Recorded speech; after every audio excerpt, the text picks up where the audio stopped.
Olá pessoal, estamos aqui diretamente do Remoma, nessa incrível e linda nascente temporária, para nós mostrarmos, né, que a importância do reflorestamento que o Remoma já faz há 14 anos aqui no Morro da Matriz.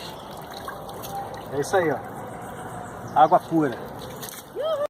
Sem floresta não há água, vamos preservar!